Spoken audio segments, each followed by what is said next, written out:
Hello, good morning everyone.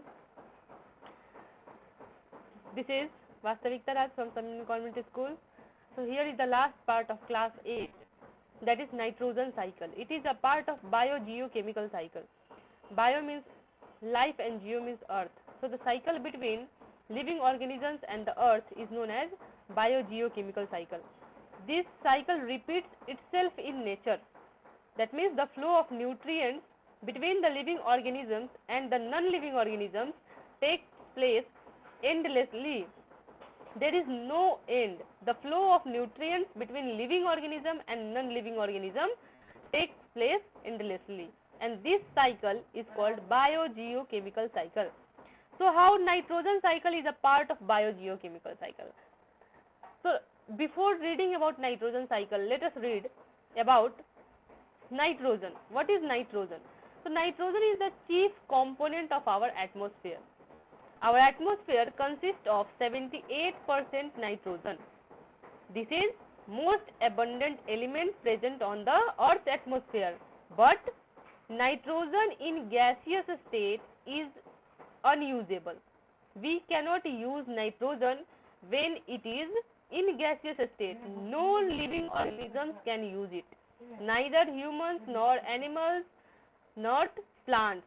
Any living organism cannot use nitrogen when it is in gaseous form. So it has to be converted into usable form before to carry out functions of life. So this conversion of free nitrogen gas of atmosphere into nitrogenous compound is known as nitrogen fixation. So the conversion of nitrogen gas, that means conversion of gaseous nitrogen into nitrogenous compound, is known as nitrogen fixation. So how is this nitrogen fixation done? This nitrogen fixation is done with the help of nitrogen fixing bacteria called rhizobium that is present in leguminous plants and in soil. A bacteria called rhizobium, it is present in the root nodules of a plant which fixes nitrogen, that means which converts atmospheric nitrogen into nitrogen compound.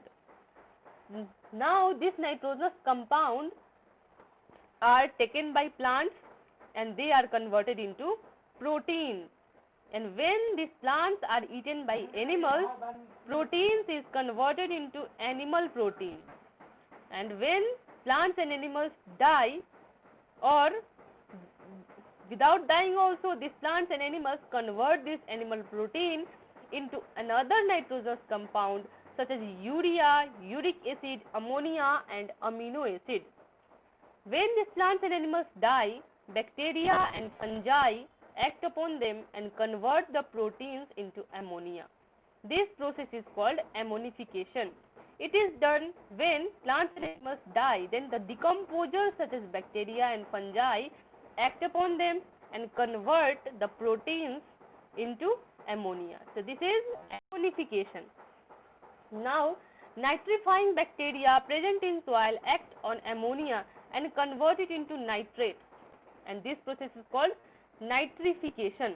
Lastly, this is denitrification, when denitrifying bacteria they convert the dead remains into gaseous nitrogen. They convert the nitrogen, nitrates or the proteins present in dead remains of plants and animals into free nitrogen. They are called denitrifying bacteria, and this process is called denitrification. So nitrogen cycle can be classified, that means various steps of nitrogen cycle are given below, and the steps are: first of all, atmospheric nitrogen is converted into nitrogenous compound by rhizobium or nitrifying bacteria, nitrogen fixation. After that, ammonification, then nitrification, and lastly denitrification, when the nitrates are converted back into nitrogen gas. So this is denitrification. This is the step involved in nitrogen cycle. Atmospheric nitrogen converted, then nitrogen fixation, then ammonification, nitrification and denitrification. Now animals as food. Not only plants but animals are also used as food. We get food from plants as well as animals. Animals, human beings depend on animals, other animals depend on animals, so there is interdependency. We get nutrition from animals also. Food from animals is considered good because it is rich in protein. So the food that we get from animals are rich in protein. Animals are domesticated for food and other products. So the rearing, breeding and feeding of domestic animals for food and other products is called animal husbandry. Different kind of animals provide different kind of food such as fish, goat, sheep, pig, poultry. Animals, they provide us meat. Poultry animals such as chick, duck, turkey, etc. give us eggs also. Now, rearing of fish in large scale to get food is called pisciculture. Some animals such as cow, buffalo, goat and camel provide us milk which is used to prepare milk products such as cheese, curd, cottage cheese, ghee. Now we get honey from animals such as we get honey from honeybees. So rearing honeybees on large scale to obtain honey is known as apiculture. Here your chapter comes to an end. Now let us look at the book work. So these are your book work. Write it down in your copy, take the screenshots. The first is fill in the blanks, then after that true false. Read each and every line carefully.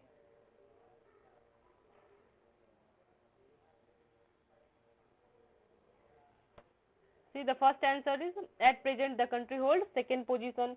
So this is second, this is wheat, this is rice, this is NPK, this is mixed cropping, this is pisciculture, this is prepared, this is weeds, this is combined, this is buffer and this is pesticide. Here are your true false. You have to write all this in your copies. These are the book works, the copy works, the question and answer you will be getting from your school. Go to your school and ask for question and answers. That also you have to write in copy and memorize. These are multiple choice questions with answers.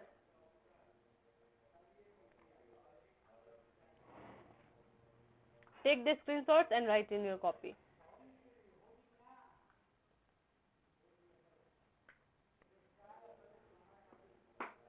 This is it.